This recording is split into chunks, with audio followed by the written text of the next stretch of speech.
Hello and welcome to Experiencing Love. I'm your host, Philip Jocks, and I'm so glad that you're here. I really am glad that you're here. I'm really glad that you're sticking around, and if you're new, I hope you do stay. I hope you do stick around, because this is a place where I teeter between working hard and having fun. It's a place where I want more for myself and the people around me and the people in my life, and I also want to remind you that we only have one chance at this life. We're only here once. We're only here in this place in this time once. So don't waste it, whatever wasting looks like to you. If that means you have to work harder, work harder. But if that means you need to have some fun, you need to enjoy the people around you, share some laughs, share some love, do it. Because every second that goes by, every minute, every day, it's time you won't get back. When I speak about this, I speak from my heart because deep in my heart, I know that if I don't do this right, if I don't enjoy this process of being alive, of experiencing the world, I know I'll reach the end of my life. I'll be on my deathbed with this ache, with this feeling like I wish I enjoyed it more. And when I say have fun, it really doesn't mean do crazy stuff. It really doesn't mean going on adventures all the time or slacking off or whatever it is. Having fun to me really just means that whatever it is that you're doing, it's something that you enjoy. You can have fun and do work at the same time. I also know that it's very likely to do work and not enjoy it, and that's one of the many drains in our lives. I think there's more drains than there are sources of energy in our life, and it's very important to avoid the drains as much as possible. I used to have this coach who shared this insight when it comes to doing tasks, when it comes to to-do lists, really. And she said it's very important to take your to-do list and categorize them into the 4 Ds. I like to start with the delete it column. First column is all about the things that aren't really important, aren't really urgent, and really don't fulfill us, really don't serve as a source of energy. It serves as our drains. These are the types of things that you delete. Just get rid of them. There's many ways to get rid of things, but in this column, it's the stuff that no one else relies on you for. It's more just a personal thing that's been dragging you down for way too long. The next category is delegate. In the delegate column goes things that you can have someone else do. Part of thinking rich and living rich is not just about having wealth, having money, but it's also about buying back your time. A simple way to do that is get other people to do the things that you don't want to do. Hire someone. You can hire someone to do your laundry or go grocery shopping. You can hire someone to do those tasks at work that make you want to rip your hair out because of how mundane, how boring, how tedious it may be. You can hire someone like a family member to watch a dog or to babysit your child. And the point being that whatever it is that you don't enjoy, have someone else do it if it's possible. The third D, delay, which is whatever's maybe important but not as urgent, right? This is the type of stuff that you may want to push off just a little bit. You may want to move it to next week, to 2-3 weeks from now. It's important, but they're not crucial to what's happening right now. And if it's something that you have to do, delay it. It doesn't have to be today. If it's causing you stress, if it's causing a drain in your life, move it. And the last category is do it, which is quite obvious. It's all the stuff that's the most important to you. It may be urgent to you, and it's the category that has to get done by your hands, right? You've committed to something, you've committed to showing up for someone, or you know that you need to do a certain thing on your rest day so that you feel the best, right? This is the stuff that you have to do, and that's the stuff you should be prioritizing. A lot of people don't do this categorization. They don't look at all the stuff that they have to do and decide, what do they really want to do? What's the 20% that really matters? And they try to do it all, get burnt out, and it's just a very uncomfortable cycle. Of course, anytime I speak of any of these things, it's because it's from experience. It's from my own life where I've noticed having too much stuff on my plate and learning the joy and the beauty of saying no, of having someone else take care of something, of taking the weight off my shoulders so that I can breathe a little bit easier. I really just want to enjoy my life. I really want to enjoy how I do things. There's these times where I'm stressing about little things, like I'm talking things that just make me laugh, when I'm objectively thinking about them. But in the moment, I'm genuinely stressed, genuinely afraid. And in those moments, whatever it may be, I remind myself of what my reality is. I ask myself, okay, these are all things I'm afraid of, but how many of them are actually real? How many of them are things that are happening right now? And how many of them are things that I'm afraid will happen, but haven't happened yet? If they haven't happened yet, I release them. I get rid of them. They're out of my mind. If they've already happened, then I'm less afraid about them and I'm more in a proactive state where I'm going to do what I can to recover, to fix whatever it is that's wrong. But oftentimes, there's actually nothing wrong.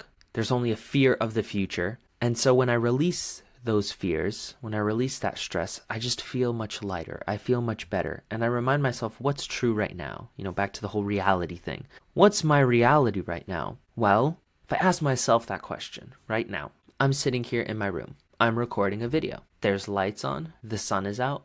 My blinds are open. This microphone is on.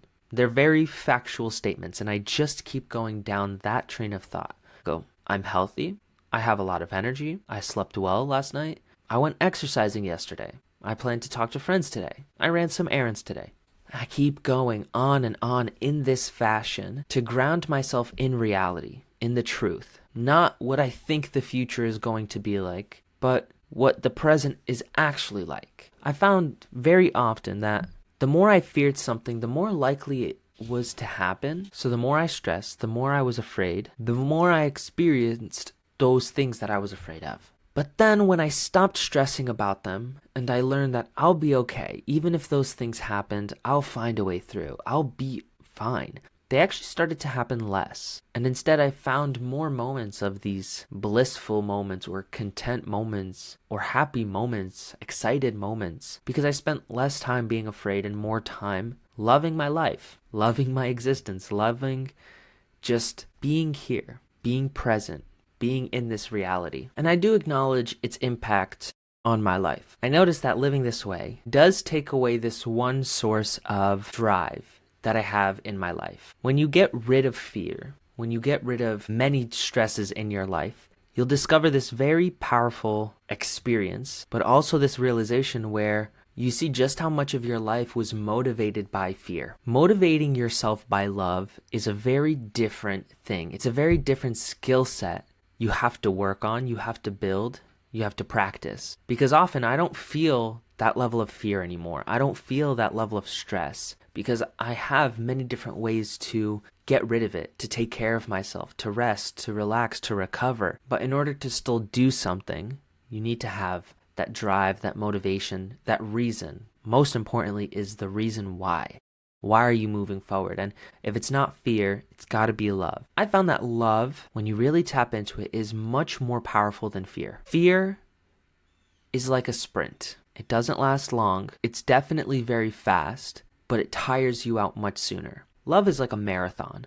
Love is a bit slower, but it lasts a whole lot longer. It's more consistent, and it'll get you much further. So training for a marathon is definitely much different than training for a sprint. And coming from someone who used to sprint all the time, starting to train for a marathon took a lot of practice. It took a lot of practice when I was running to not subconsciously start sprinting, to purposely slow myself down. I think that's why when I make these videos, I'm in a different headspace, and I've made more episodes of this than I have of anything else in my life. This is the 203rd episode, I believe. And I know that I show no signs within myself of stopping because I've set myself up for a marathon of love. That's slow, it's steady, and it goes further than I've ever been before. I've had sprints of making videos before where I was guided by fear, knowing that if these videos don't work, if they don't gain traction and find people, then my next steps are going to fail. Well, guess what? That's exactly what happened. They didn't pick up, not in the ways that I wanted it to, and I was just left disappointed in myself. I really do love this marathon that I'm on. Because I'm able to run slower, I'm able to see the things that I pass by more clearly, with more admiration, with more respect, and I want to keep running. I want to keep running at my own pace, knowing that eventually I will run past all the sprinters who are now sitting down, who are tired, who are on the side. And I'm going to be that marathoner that smoothly jogs past them, ready to make it miles upon miles ahead of them. And I use this running analogy to describe how I make videos, but you can use it in any area of your life. You could use it with relationships. You can use it with your fitness. You can use it with your business. You don't have to rush. You don't have to sprint to get to the next thing only to get tired and burnt out. You can take it slow and know that you'll have much more energy reaching that same checkpoint just a little bit later, and you'll take that momentum and go further, further, and further. So enough about all that. I don't want to overwhelm anybody today. These episodes are short for a reason. They're short because I know watching something every single day, especially if it's that long, eventually people won't do it. And that's not the point. It's not the point to overwhelm anyone. It's meant to just be a quick reminder, a little insight. I want to prime your brain in a way that when you watch something else or you just go out into the world, it makes sense just a little bit differently. You see something you wouldn't normally see. That's my goal. That's my purpose. I just want to give this daily download, this little insight. What you do with that is up to you, not me. So my hope is that you got something out of today, or you will get something out of today. You'll take it, you'll run, you'll grow, and maybe tomorrow will look just a little bit different because of that. Whatever happens, happens. I believe in you. I believe in your ability to roll with the punches and be able to take everything head on, face value. And eventually, you'll notice the trend of just your life getting a little bit happier, filled with a bit more love and a lot less fear. So until next time, I hope you have a beautiful rest of your day. Remember to always fill up with the love. And I look forward to seeing you in the next one. I love you.